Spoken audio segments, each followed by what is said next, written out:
আসসালামু আলাইকুম আন্টি। ওয়ালাইকুম সালাম। তুমি কে গো মা? আন্টি, আমি অনেকের গার্লফ্রেন্ড, কিন্তু ও আমাকে তাড়িয়ে দিতে চাচ্ছে। কেন রে অনেক? এগুলো তুমি বুঝবা না মা। বুঝি না বলে কি করে বুঝবে? আন্টি, আপনার ছেলের ধারণা আমি আপনাদের সঙ্গে মানিয়ে চলতে পারবো না, তাই আমি প্রমাণ দিতে সবকিছু নিয়ে চলে আসছি। তুমি কি আমাগো লাগেই থাকবা?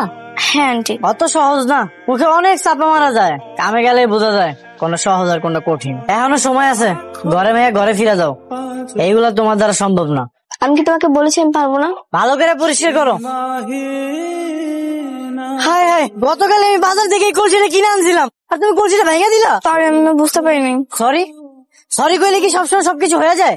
এখন এই কলসির দাম দিব কে? আমি দিয়ে দিব, আমার কাছে টাকা আছে। দেখো মা, ভালো একটা গেঞ্জি আমি ওরা দুইটা দিয়েছি, সিরা ফালাইছে। আন্টি, আমার ভুল হয়ে গেছে, আমি বুঝতে পারিনি। ঠিক আছে মা, সমস্যা নেই। তুমি এখানে আইছো কেন?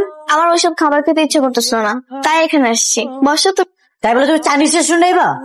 এখানে কত টাকা বিল হতে পারে তুমি জানো? স্যার বিল বিল আমারে দিতেছেন কেন? যে খাইছে তারা জান। আমার কাছে টাকা নেই। টাকা নাই তাহলে চাইনিজ রেস্টুরেন্টে আইছো কেন? তোমার কি জ্ঞান বুদ্ধি কিছুই নেই? তুমি কি বুঝতে পারো না আমি তোমার বিয়ে করতে চাই না? বড় লোকের মায়াটা কই? চলে গেছে। চলে গেছে মানে? কই চলে গেছে?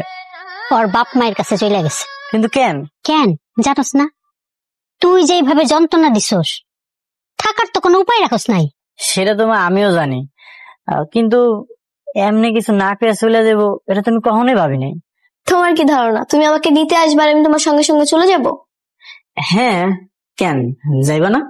কখনোই না। কিন্তু মা তো তোমার নিয়ে যেতে কইছে। শোনো, তোমাকে একটা কথা বলি। তুমি সবসময় বলতে না গরিব হয়ে থাকা সম্ভব না, বড় লোকের মেয়েরা গরিবদের সাথে মানিয়ে নিতে পারে না। হ, ঠিকই তো কইছিলাম। তাহলে তুমিও শুনে রাখো, বড় লোক হয়ে বসবাস করাটাও এত সহজ না। আচ্ছা, আমি যদি বড় লোক ভাবে চলতে পারি, তুমি আমার বিয়ে করবা তো? বিয়ে? আগে তো আমাদের সাথে তাল মিলিয়ে চলো, মানিয়ে নিতে শিখো, তারপর দেখবো। মা অনেক আশা করে আছে, তোমার আমি বিয়ে করে বাড়িতে নিয়ে যাবো। আচ্ছা, বাড়িতে না অনেক ঠান্ডা লাগতেছিল, কেন তো ঠান্ডা লাগতেছিল বুঝতে পারতেছি না। এসির বাতাসে, এটাও বুঝো না? ওইটা আবার কে চালু করছিল? আমি করেছি। এই শহরে বড় লোক যারা থাকে তারা গরমের মধ্যে এসি অন করে ঘুমায়। দরকার না হইলেও? দরকার হবে না কেন? এটা কি তোমার বাড়ি সে সরকারি জানালো নাকি যে ইচ্ছে হলে খুলবে ইচ্ছে হলে বন্ধ করবে? চলে যাচ্ছ? হ্যাঁ, চলে যেতেছি। এখন বুঝতে পারছো তো আমি কেন করেছি সবকিছু? কি বুঝবো? এখনো বুঝো নাই? আচ্ছা, আমি সব বলতেছি। আমি যখন তোমার বাড়িতে ছিলাম তখন তুমি আমার সঙ্গে শত্রুর মতো আচরণ করেছো।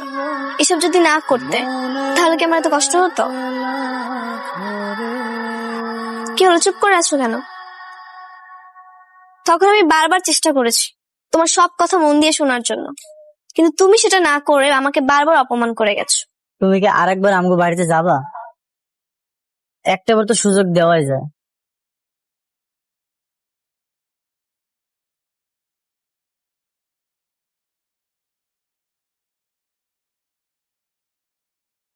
কি ব্যাপার, কষ্ট হইতাছে? হেলমেট এনে দিমু? না, লাগবে না। রাখব মনের ভেতর যেও না